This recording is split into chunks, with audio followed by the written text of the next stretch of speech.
que lle agradezco moitísimo a intervención, a que non o crea, pero bueno, teño que dicirlle que minte no tema de que cobramos cando estamos en huelga. Eu traballo en Megasa, tuvemos huelgas, teño aí as nóminas, eu traiochas aquí e ante un notario ves que me descontaron exactamente igual e o sindicato non me abonou ni un duro. E isto é así, e é así, non hai máis.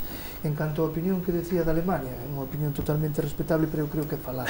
Primeiro había que conocer a Alemania, tiña que conocer cal é a idiosincrasia do pueblo teutón, como traballan, como funcionan as relacións laborales e como pensan empresarios e sindicatos. Un empresario alemán, antes de despedir a un traballador, fai 100.000 filigranas porque cree que o maior valor que ten unha empresa alemana é o recurso humano. Isto é así, non digo eu que nos está chegando de Alemania. En canto aos aprendices, existe un montón de tipos de contratos que recollen esta figura e desde logo eu creo que en este país si algo vai mal non son os aprendices. Creo que temos ahora mesmo a mellor generación, a máis formada, a máis preparada para calquer tipo de traballo, e hai contratos de aprendizaje que recollen perfectamente e capacitan estes traballadores para vir. Pero bueno, eu quería contestarlle tanto a Ana como a Manuel, sobre todo nos ERES, porque me preocupa moitísimo.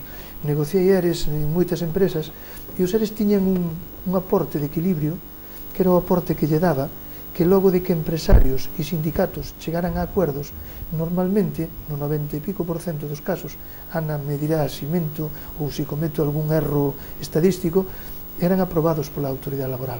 Cando non había acuerdo entre empresarios e sindicatos, algúns se aprobaban e outros non, varía moitísimo a estadística. Que quere isto decir? Pois que había un elemento que predispoñía a que empresarios e sindicatos chegasen a acordo, porque era un interés mutuo e quen facía de garante era a administración. Con esta reforma iso desaparece. Segundo, creo que o que máis pon de manifesto o alcance ou o espírito deste Real Decreto era cando Ana decía que cando un empresario ten problemas despide e despois de despedir se empezan a buscar unha serie de solucións para a recolocación dos traballadores. E agora sí que vou co señor que nos chamaba antes. En Alemania o empresario antes de despedir buscaría 100.000 solucións que as hai, dentro da ordenación que temos ahora mismo, ca legislación en riba da mesa. Podemos e temos solucións para as empresas, podemos e temos solucións para os traballadores. Eu creo que o que había que facer, en lugar de inventar palabras como isto de flexiseguridade ou inseguridade, que según quen fale así o di, importar términos que veñen de Finlandia ou Dinamarca, cando nos quedan tan lexos, cando son países con outra idiosincrasia, decía Ana, e creo que decía moi ben que Grecia e España, e falta Italia, porque ao final somos latinos, e os latinos somos latinos, e estamos máis no ámbito do Lazarillo de Tormes que no ámbito dos alemanes de o imperativo categórico que comentaba Kant, e ao final así nos vai. É dicir, se non somos capaces de que a legislación que temos, que é unha das máis flexibles de Europa, digan o que digan, se non somos capaces de explotala e se non somos capaces de ler entre líneas para chegar a acordos, pois efectivamente ao final se deixa a potestad de legislar a persoas que, con todo o respeto, creo que teñen outras capacidades, pero que non destacan precisamente por saber legislar en asuntos de relacións laborales. Bueno, señora Díaz, hacía este telespectador una reflexión interesante, que es que las empresas son empresarios y también trabajadores, ¿no? Si no hay empresa. Vamos a ver, hay muchas cosas ya puestas encima de la mesa por ir contestando. Justo, y supongo que terminaremos aquí el tema de los seres. Lo que decía César tiene razón, el dato estadístico que ha dado es absolutamente cierto, es decir, que la mayor parte, no sé si el 90 o el 90 y algo incluso, de los seres que se aprueban por autoridad laboral, había un acuerdo ya entre representantes. Pero siendo esto cierto, yo me resigno a creer que el hecho de que intervenga o no, al final la autoridad laboral, en lo que es la decisión, repito, porque la autoridad laboral va a estar informada y tiene además que estarlo desde el primer momento, y el hecho de conocer, el hecho de estar informado, hombre, hay una cosa que se llama la autoritas moral que yo creo que va a tener que seguir teniendo, ¿no? Decía lo de los países latinos, que nos faltaba Italia. Bueno, pues yo aspiro evidentemente a no estar como Grecia, y por lo tanto, por muy latina que sea, y además muy orgullosa de ser latina, aspiro evidentemente a no estar. Y eso me da pie también para contestarle a Manuel.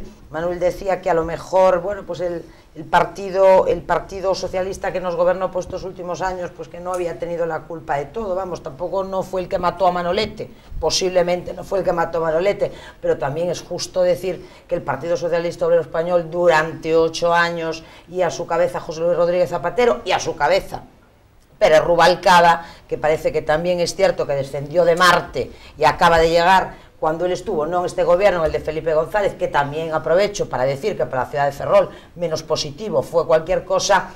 Hombre, no se adoptaron ningún tipo de medidas. Yo creo que muchas de estas medidas que este gobierno ha adoptado en poco más de 50 días, y aplaudo también que ahora el Partido Socialista efectivamente apoye la reforma del sistema financiero, porque son reformas de tanto calado que necesitamos ir juntos. Durante 8 años no solo no hizo nada, sino que negó primero la mayor, negó la crisis, luego la escondió, luego dijo que era pequeña, y luego sinceramente yo creo que se vio absolutamente desbordado. A este gobierno, es cierto también, y se ha dicho en esta mesa, hace también poco más de 3 meses el pueblo español lo eligió, y yo creo que lo eligió, y lo decía Manuel también, lo eligió para gobernar, lo eligió para tomar decisiones, lo eligió pues para acertar o para equivocarse, pero eligió para ponerse al frente, precisamente para evitar algo que yo no quiero, que es que en mi país lo gobiernen tecnócratas y lo gobiernen personas absolutamente neutras, como les ha ocurrido en Italia, ¿no?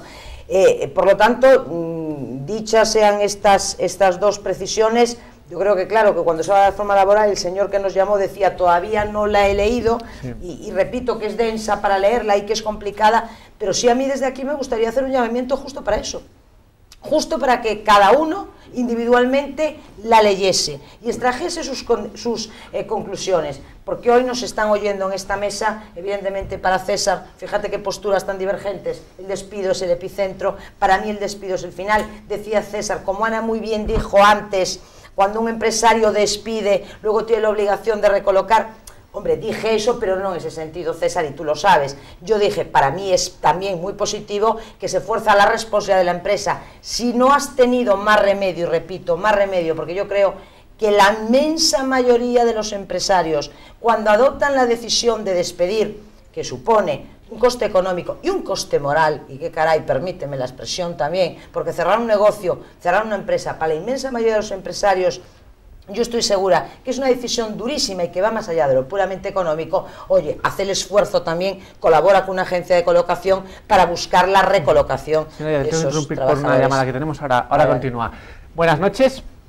Hola, boa noite. Buenas noches, díganos. Mira, vamos a ver, quería intervir en relación ao debate que está a facer, non? Sí. Parece moi interesante, en tal caso podo intentar ser breve, pero é que é moi difícil porque é un tema de moito calado, como sí. É a mesma reforma laboral, que é unha reforma de moito calado. A min se están facendo referencias en intervencións, sobre todo telefónicas, ao tema da Alemania. Eu son un traballador dunha empresa, a min gustaríame ser un traballador alemán, e vivindo en España, o que estou moi contento de ser español, e galego tamén. Pero quería ter as condicións laborais, as condicións salariais e as condicións como cidadano alemáns. Eu fago unha aposta que nos manifestemos todos o día 19, non para reivindicar que eliminen a reforma, non, para reivindicar que queremos ser todos traballadores alemáns. E que tamén nos gobernaran empresas e empresarios alemáns.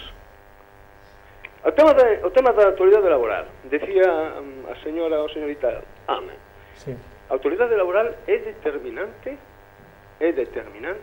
para, como primeiro paso, facer xustiza de unha decisión que unilateralmente ten o empregador sobre o seu empregado. Por lo tanto, se estamos aquí a falar de que hai un despido colectivo ou individual, donde ninguén ten a potestade de decirlle a nivel xurídico, sí, pero a nivel laboral, ninguén ten a potestade de decirlle a empresa que as súas contas, ollo, non estamos falando en perdas, empresas en perdas como viña sendo habitualmente, sino empresas que van a prever que van a perder, empresas que non gañaron en 9 meses o que tiñan previsto gañar, é dicir, empresas que poden estar económicamente solventes e máis poden despedir.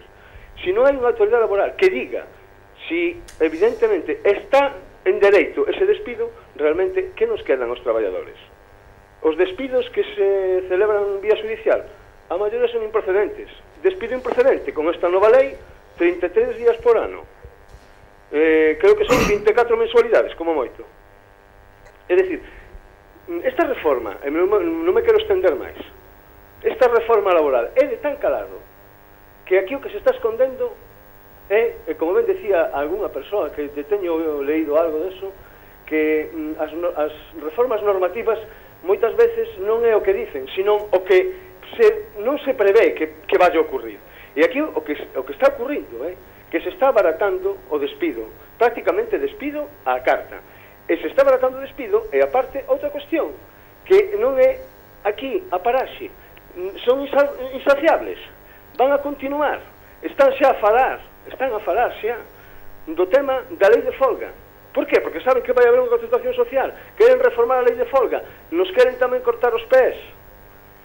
Outro problema, o tema das mutuas. Tamén quere a patronal que as mutuas decidan sobre as altas médicas. Están nesa batalla. Non lles chega a ultraactividade no convenio. Non lles chegan os 2 anos de ultraactividade. Non queren menos. Queren menos. É dicir, que queren? Que basamos as condicións salariais e normativas de hai 40, 50 anos.